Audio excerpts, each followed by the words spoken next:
LSU's march towards history continues.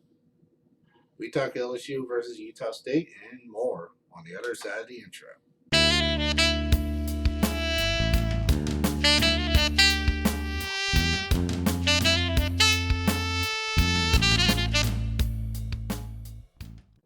All right, welcome to Tiger Talk.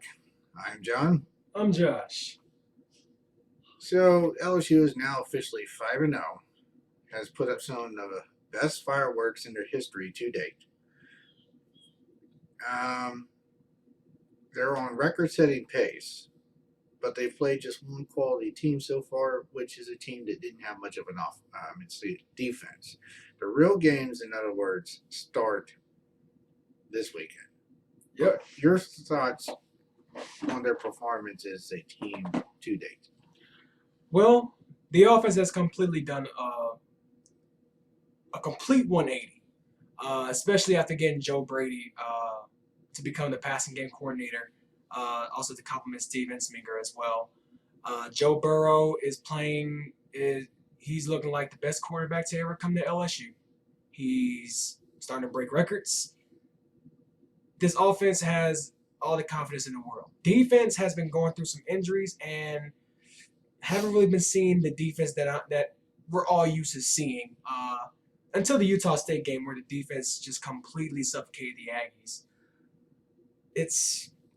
Things are starting to become. It seems too good to be true because of how good this LSU team really is. Mm-hmm. I mean, Joe Burrow is starting to make a case for himself of why he should win the Heisman. Also, he's making a case of being an early draft pick in the NFL draft. So this LSU football team, they're playing the best football that I've seen to date. I mean, I've seen some deadly LSU teams in the past, but this is the most volatile I've seen this LSU team. Like, I'm talking a team, an offense with nuclear capabilities behind Joe Burrow, a receiving core, Jamar Chase, Justin Jefferson. They're playing some amazing football. This team is balling, and I'm very impressed with them. But they do have a tough test. You got the Florida Gators coming into Tiger Stadium this Saturday night. Saturday night Death Valley doesn't get any better than that. Yeah, college game day is officially going to be here. And traffic's going to be horrible here in Baton Rouge, so pray for us. Okay, let's take a look at their offensive performance against the Aggies. Burrow again having his third 5-touchdown pass game of the season. Again, he's top 300 yards passing for, I want to say, the fourth time this year. The only time he was held under 300-plus yards passing was the season opener against Georgia Southern. And he was taken out early that game anyway, so. There's still more to be desired from the rushing. The team did go over, I want to say it was like maybe 200 yards, I think. 200 yards as a whole. I can only fit so much stats on these things, so that's not everybody who had significant amount of rushing yards, but that's the top three. Receiving, again, another monster game from pick a receiver. You know, for I want to say the third straight game we've had a different receiver go over 100 yards. Justin Jefferson, Jamar Chase, they've been the backbone of this receiving core. And they're starting to make a case of why they're, some of the best receivers in the nation as well. Terrence Marshall is going to be out for a few games, but that doesn't seem like it's mattered much.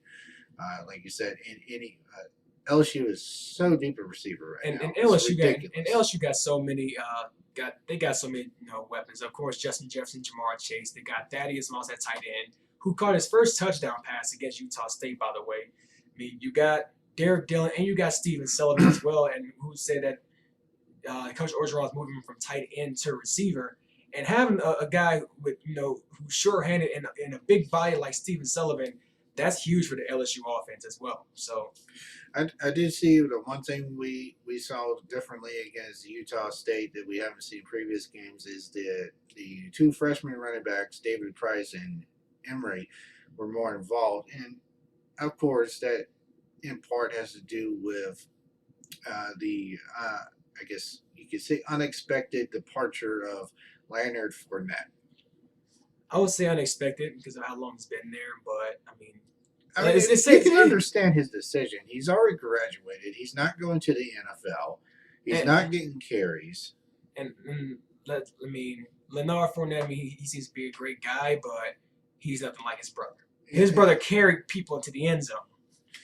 Yeah, I mean, he had nothing to gain and nothing to lose. Like he said in his tweet, he's just ready to move forward. I mean, and it's understandable. It's understandable, and I mean, and you know, we here at AI Sports would like to wish Leonard Fournette the best on his endeavors. But at the same time, for this LSU football team, the show must go on. And staying on the course about the running game, it's something that the rushing attack has always been something that LSU has emphasized over the years. I mean, you've had running backs like Leonard Fournette, Darius Guice, Jeremy Hill, and, you know, that Terrence McGee. That's just a few to name. And so, with LSU being a pass-heavy team, LSU kind of wanted to build confidence for the rushing attack. They wanted to build confidence as far as for the run blocking for the offensive line. I mean, you're going against a very tough front seven in the Florida Gators. So, what Orgeron and Ensminger wanted to do was to also build confidence as far as the rushing attack and also as clock management. Because that's one thing we really didn't see from the LSU offense is clock management this season, because they always ran a fast-paced, warp-like offense that was hurry up, quick strike, and so they want, and something that LSU was really lacking in was, time management. Yeah. Well, they score so quickly this year.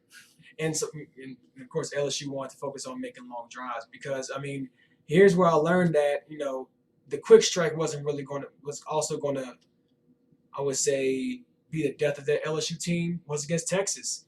I mean, LSU did quick strike drives, and Coach Herman came up with a perfect offensive game plan for his Longhorn offense.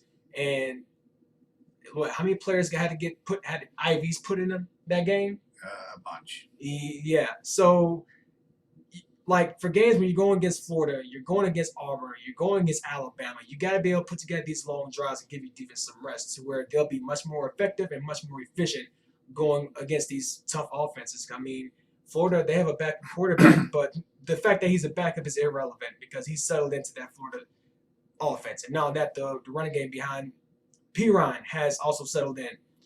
So they got to focus on clock management. So let's talk about the defense. I got a graphic for that, of course. The defense definitely also built confidence. I mean, they gave up 38 to Texas. I mean, though, pretty good offense. I mean, being in the Big 12 and having so many weapons like Sam Ehlinger, they gave up 38 to a struggling Vanderbilt team. So this game was highly important for the defense to build their confidence going against a very tough Florida team this Saturday. And, I mean, they picked off Jordan Love 3 times. Derek Stingley continues to be a force for a freshman and very impressive. We got some production on the sacks end from Neil Farrell Jr. and Micah Baskerville, who's proven to be very effective. And we also finally seen some more production out of Greg Delpit. And let's talk about the rush defense. The rush defense. They held Utah State 22 carries for only 19 yards. 0.8 yards per carry. That's ridiculous. Completely ridiculous. And they held Utah State to under 175 total yards offensively. And so this was a huge confidence booster for this LSU defense. The defense definitely came to play. They had their best game defensively that they've had all season.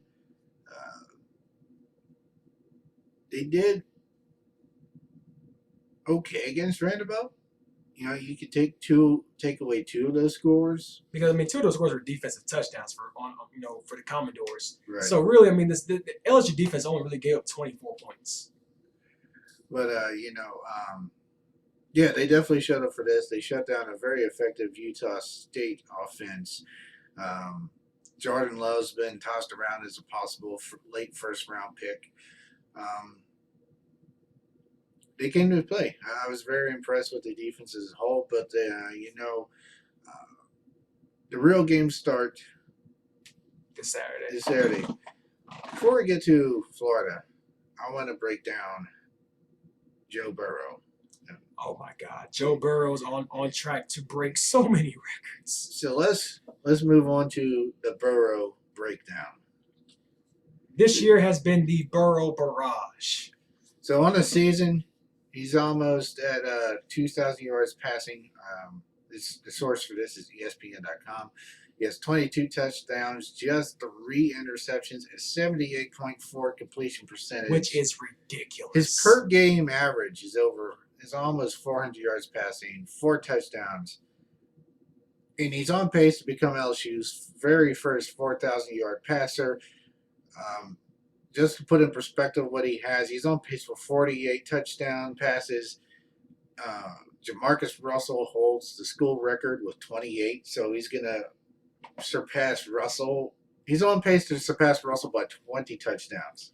He will probably surpass Russell in the next 2 games. There have been LSU quarterbacks, and you look at Joe Burrow's. Can you keep on his stats, please? His season stats so far. We've had LSU quarterbacks that haven't even came close to those season stats in a full season. Joe Burrow put up these numbers through 5 games. We're barely halfway through the season. We're only 5 games in, ladies and gentlemen. So, I mean, all right, name a quarterback that's put up these numbers so far through 5 games in the history of LSU. I'll wait. Nobody. Exactly. So let's also point out that if he does stay on this pace and he gets even close to that 48, which he's going to play some really good defenses coming up. Like Florida, Auburn, Bama. Yeah, those 3 for sure. That would be good enough for 2nd all-time at LSU. Trailing only Hudson. Well, and let's say this will have been with just 2 years as a starter, and he had 16 total last year. So that goes to show that the coaching staff that goes by like the change in coaching, bringing in Joe Brady. I mean, Joe Brady came from the New Orleans Saints, right? If I'm not mistaken. Yeah, he had multiple responsibilities, and with the New Orleans. So having a guy of his expertise I'm pretty sure he worked closely with Drew Brees, and coming over and bringing Coach Payton.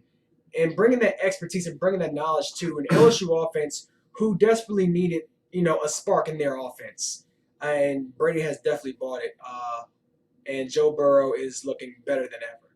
So we know that Joe Burrow is really good. We know that he is a force to reckon with.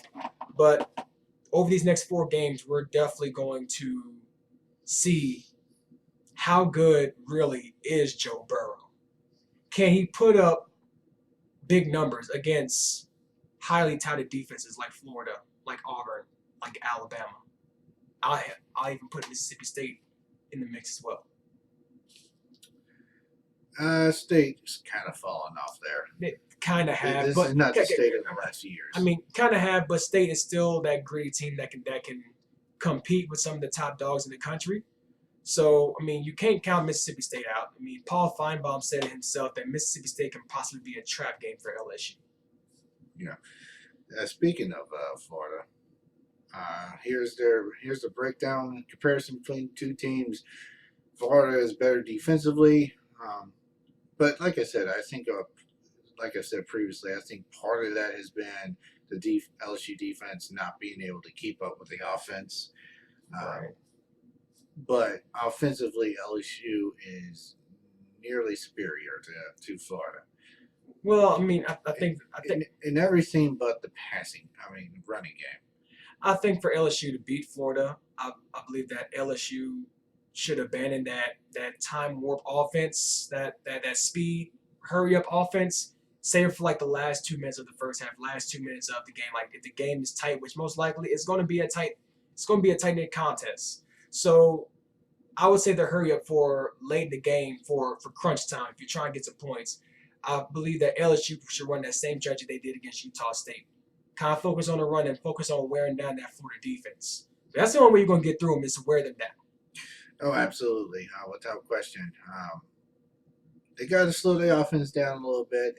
I think Florida will help them do that to a degree.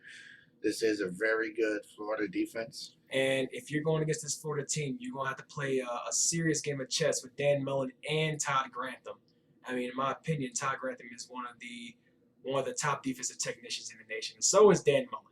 And so Joe Brady and Steve Smith are going to have their work cut out for them because you're going against guys who know defense like the back of their hand. And they're going to have that Florida defense ready for Tiger Stadium. I mean, Florida's used to the noise. They're used to coming to Tiger Stadium, every other year. So this is going to be a war.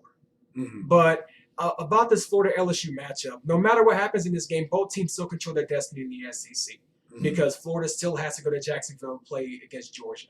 LSU still has to play against Alabama. So win or lose, at both teams' expense, both teams still control their destiny. But I was thinking about it yesterday, and I was thinking about earlier today that this can possibly be a preview of what's to come to Atlanta for the SEC title game. Mm-hmm. Like I said, win or lose. Georgia doesn't look nearly as impressive as they have in the last 2 seasons. Yeah, Georgia has. I've noticed they started off kind of shaky in the past couple of games, but Florida is looking impressive even without Felipe Franks. LSU is looking highly impressive. I can honestly see that, of course, in the SEC East, who's the king that has to be dethroned? Georgia. SEC West, who's the one that has to be dethroned? Alabama. And the teams that have both divisions that come close to actually having a chance to dethrone these teams is LSU and Florida. Mm-hmm. This might be the year where Georgia gets taken off their throne. This might be the year where Alabama gets taken off their throne. So if you look at this game, don't be surprised if you see LSU Florida Part 2 in Atlanta this season. That's just something to think about. I'm not saying it's going to happen, but that's just something, to think about.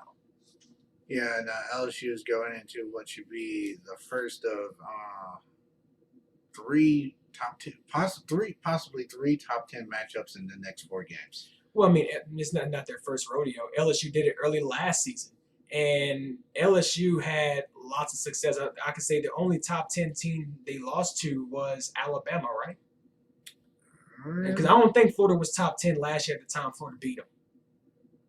The only no, they were ranked, but not top 10. Not top 10. I'm just saying the only top 10 team that LSU lost to was Alabama. Mm-hmm. You got to look at who they had to face. They had to face Miami, who was ranked 8th in the country at the time, first game of the season until they fell off. They had to face Auburn as well. So LSU has a lot of success going against top 10 teams, and so that's why I feel that the ball is going to go LSU's way. And after Florida, it doesn't get any easier. You got to go against Auburn, who's led by their true freshman quarterback, Bo Nix. And Bo Nix, they got to go to Mississippi State, then Auburn. But speaking of Auburn, which is the Tiger Bowl, Bo Nix started the season off real shaky. He started off, the Oregon game, he was 13 for 31. He threw 2 picks. But Gus Malzahn has helped him settle in. And he has Bo Nix looked a lot more like a freshman quarterback against Florida than he did any other game. Well, that was the best defense he's faced all season. Right. So, we'll have to see how Bo Nix does against the LSU defense. They have to come here. They have to come here. So, dealing with the noise is something that Gus Malzahn is going to have to really stress to Bo. He's a true freshman, and I don't think he's had to play against such noise because, Tiger Stadium, let's just be honest, that's probably the noisiest stadium in all of college football. It's definitely up there.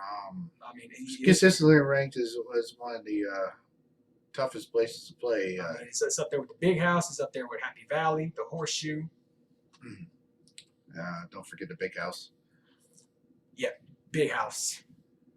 But yeah, so Florida this weekend, first real test of the season. Texas was obviously a very quality team, but they don't have the defense that Florida does. Right. They take a little step back when they meet up with Mississippi State in Starksville. Big game against Auburn. I don't expect Auburn to be able to keep LSU. I think LSU is definitely the better team there, even though Auburn has played in the top 10 and probably should be still in the top 10 come October 26th. The big game is obviously going to be Alabama, which is likely going to decide the SEC West. Yeah, we'll see. Some big games coming up. See, Alabama, that's where I'm calling out the LSU secondary. It's the Alabama game. Wouldn't it be something if LSU and Alabama get caught up in a shootout? I actually would not be surprised. I wouldn't be surprised. I mean, you're looking at the top two offenses in the conference. Right. Probably the top two offenses in all college football, actually. I mean, Alabama has probably the best receiving core in the country. You got Henry Ruggs, Devontae Smith, I want to say Jalen Waddle, and Jerry Jeudy. Jerry Jeudy is most likely going to be a day one draft pick. Just saying. Jerry Jeudy is insanely dangerous. Like when he gets the ball, he could turn 1 yard into 20. And not only that, Najee Harris has definitely settled in at running back. And Tua's being Tua. And that the offensive line has not lost a step. So, and you look at the LSU offense who's done a complete 180. So it's going to definitely be an offensive shootout. And it's probably going to go down to who has the ball last. I just kind of find it rather odd that we're sitting here considering the fact that, LSU, Alabama, I mean, once that game ends up being like 35-42, that's ridiculous. The last time I saw an LSU-Alabama shootout like that was when Jacob Hester was playing. And LSU had beaten Alabama, 41-34? And that game was in Tuscaloosa. No, that game ended, I want to say... I thought it was 41-34, huh? Was it 34, not 38?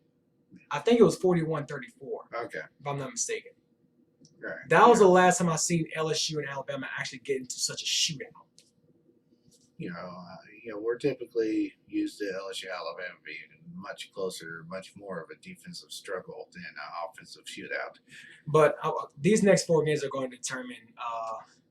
It's going to determine. This will be LSU's toughest stretch of the season. If LSU can get through this stretch 4-0, LSU is definitely going to be in the driver's seat for not only the SEC title game, but also for the college football playoff. Yeah, because after this, they would have Ole Miss, Arkansas, and Texas A&M. 3 teams who have struggled. Texas A&M being the best of the 3. But Texas A&M, they barely beat a collapsing Arkansas team. Ole Miss, there's no telling what direction they're going. And Arkansas, come on, Arkansas lost to San Jose State at home. So, do I need to say more? No, you don't, sir. So that about wraps up this episode of Tiger Talk. I'm John. I'm Pinocchio. Yes, you are. I'm Josh. Follow us on Facebook, Twitter, and check out our website, aisportsnetwork.com. This has been an AI Sports production. We will see you next week, hopefully after a win.